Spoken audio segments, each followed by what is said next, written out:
However, although fast oxidative glycolytic fibers contain large numbers of mitochondria and have a medium capillary density compared to the slow oxidative fibers, they can only work at a moderate intensity for a moderate duration. So they are more appropriate for events like the 400 meters and 800 meters and some team sports, because it is where both types of slow and fast fibers are used, because there are certain parts of the race or match where the athlete will be working at maximum capacity. For example, in sprinting, the athlete will be working at their maximum to get in the first group in order to start the race well, or to attack in football at the goal to strike the ball. But there will also be moments where the speed is consistent in the race and where the football player is jogging back into position after a goal has been scored. So the athletes are not always working at their maximum. They can do this because they split the ATP by taking advantage of both the aerobic and anaerobic metabolism, unlike the other fibers, by resistance training, and it allows them to produce more force, so the fibers are less resistant to fatigue.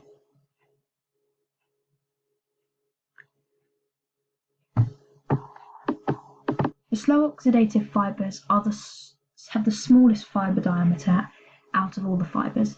This is because they don't need the nerves to travel at as fast a rate as the fast glycolytic fibers, because the fast glycolytic fibers need the nerves to tell the muscles to move very quickly in order to provide the movement. For example, in your eyes to help you blink and detect the stimulus faster. But whereas in the muscles in the back, which are the slow oxidative fibers, are used to maintain posture over a large period of time. So they need few motor units to be recruited in order to sustain over the long durations, rather than the fast glycolytic fibers, which need more motor units in one time in order to provide the fast movements.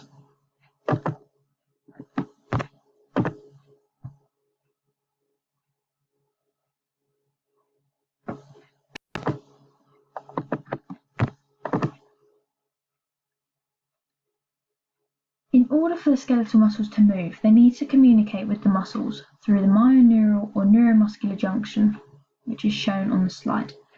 The impulses are insulated electrically by the endomysium.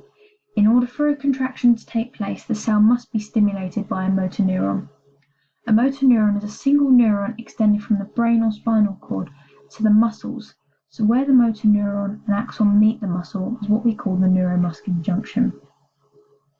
The process starts off with the eyes detecting the stimulus and sending an electrical impulse to the brain through the sensory organs, which are responsible for monitoring and detecting the stimulus. Let's understand this in a sporting example. In football, an athlete will detect the ball through the air by their eyes. From this, the sensory organs will send an impulse to the brain, which makes the decision to tell the muscles to contract and to decide whether a small amount of force needs to be generated and whether it's for a fine or gross movement. So in this case, it's going to be a gross movement because the player needs to generate a large amount of force to strike the ball towards the goal. But similarly, it could be a fine movement if they were just passing to a player. So once the sensory organs have monitored what is going on outside of the body and detect this stimulus, it is sent to the brain and by the central nervous system, and the impulse is sent to the muscles in order for them to contract. The electrochemical impulse is released from the brain to the spinal cord by a motor neuron. This moves through the axon in order to get to the myofibril. However, on the axon we have these insulators called the myelin sheath, which insulate the impulses to allow them to travel faster. If these neurons are unmyelinated, then the impulse travels at a much slower rate, so the impulses need to be insulated in order to move quickly and move over the myelin as a wave of depolarization, in order to make them contract to perform a skill. This occurs by the process of saltatory conduction, which is where the impulses jump over the gaps in the axon, which are known as the roads of Ranvier. Once the impulse has reached the axon terminal, it goes into a vesicle which stores the neurotransmitter ACH. Neurotransmitter's function is to help the impulse travel across the synapse, which is basically a gap between a membrane in which the impulse needs to travel across. It has to cross the synapse, but it is permitted, and the electrical signal can only diffuse across the gap by the neurotransmitter to the receptor cells at the postsynaptic membrane of the sarcolemma. It becomes permeable to sodium ions and allows a sudden rush through, which produces an impulse which goes to the muscle cell from the presynaptic membrane. Once the impulse reaches the muscle or the myofibril, it is then spread over the whole surface and travels through the T-tubules and into the sarcoplasmic reticulum, which is, in simple terms, is a store of calcium ions. The calcium ions then bond to the tropomyosin and troponin on the thin filaments, and the active site is changed, which means they no longer fit into, so it remains exposed. This is now the sliding filament theory. It allows the myosin cross bridges to form and replace the active site in order to form the cross bridges at the active binding site, because they pivot toward the sarcomeres by releasing ADP and the phosphate group. The process is repeated where another myosin head bonds to another ATP molecule, which detaches the cross bridges, releasing this ATP. This allows the power stroke to commence, which pulls the cross bridges across, shortening the Z lines, which in turn shortens the muscle. This is a repeated process until the muscle relaxes, when the calcium is released back to the sarcoplasmic reticulum and the troponin and tropomyosin reform with the binding site, which means an impulse is no longer sent through the motor neuron, so this process cannot commence until another stimulus is detected. So the image shows a relaxed sarcomere and during a contraction, and as you can see, the filaments are contracting to move closer together. So the Z lines are becoming closer together, which inevitably shortens the muscle. The actin, which is the thin filament, is what's pulling the myosin towards each other.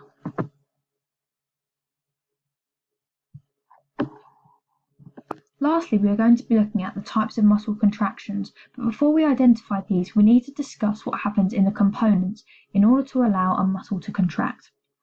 We have talked about the neuromuscular junction and how the impulses have to travel across the synaptic gap to the sarcomeres, where the filaments are pulled together to allow the muscle to contract. But now we need to think about the other components that allow this to happen. So here we have an image of a motor unit, which shows the different types of muscle fibers and the connections from the motor neuron attached to it. This is essentially what a motor neuron's function is. It is to innervate the muscle fibers to allow them to relax or contract.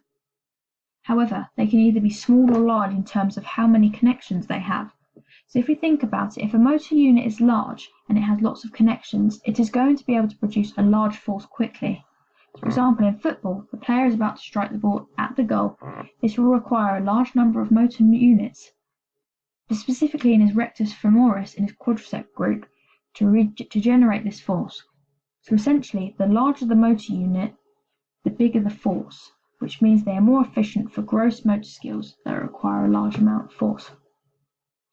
On the other hand, small motor units will have a much smaller number of connections, which means the force they can produce is limited. So these will be more effective in our fine motor skill exercises like in archery.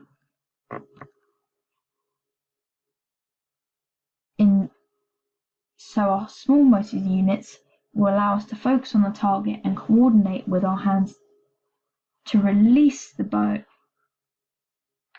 so that it can hit the target. This is because little force is required because it is a fine movement and it isn't involving our whole body where we have to engage in the movement. One thing we need to understand is that the motor units correspond to the type of muscle fibre. So if we have small units that produce a small force, they are more likely to be associated with slow oxidative fibres. And if we have large motor units, they are more likely to be triggering our fast glycolytic fibres. It is very rare that there is a mixture of fibres that the motor neuron sends to the impulse.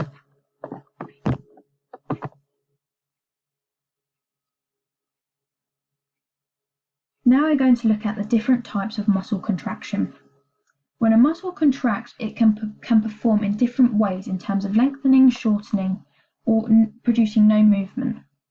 And they are classified based on these characteristics and can perform at different times as the motor skills rely on the muscles to respond and allow the appendage to execute the movement required.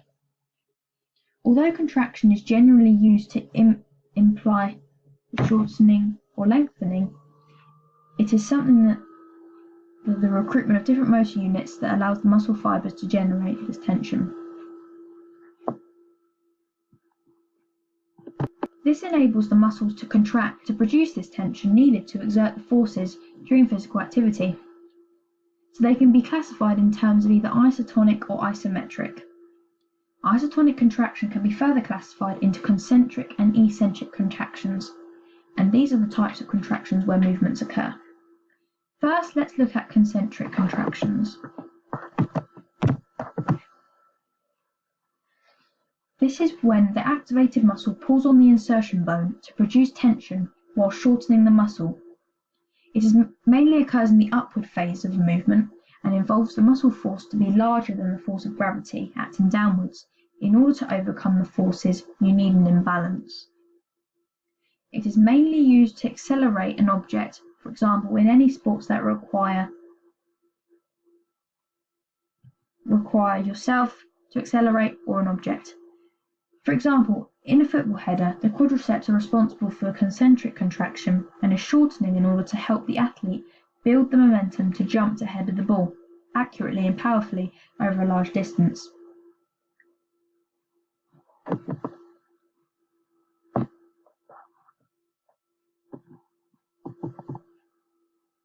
In contrast, eccentric contractions is where the muscles lengthen under tension in order to decelerate an object.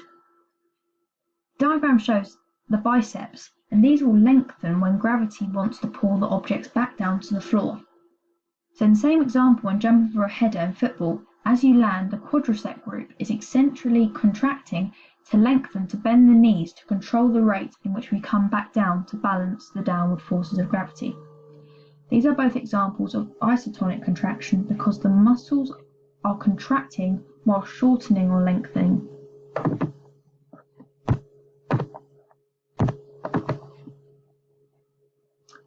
Isometric contraction is where there is no change in the length of the muscle fibers themselves, and there is also no movement at the joint. A good example of isometric contraction is a wall sit exercise, where your legs are bent as though you're sitting in a chair. While the muscles are being activated and contracting forcefully by being put under stress, there is no movement at these joints. Take this example for gymnastics. Gymnast is stationary on the beam. The muscles aren't moving, contracting by shortening or lengthening. They are staying at the same length and not moving.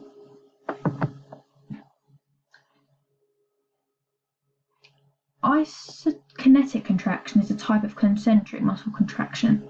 It is when the muscle contracts at the same speed throughout the entire range of motion.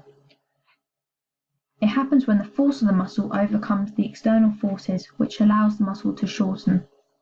An example of this is in breaststroke, where the water provides a constant even resistance to the movement of reduction in the water in the underwater phase because the swimmer is contracting at a constant speed.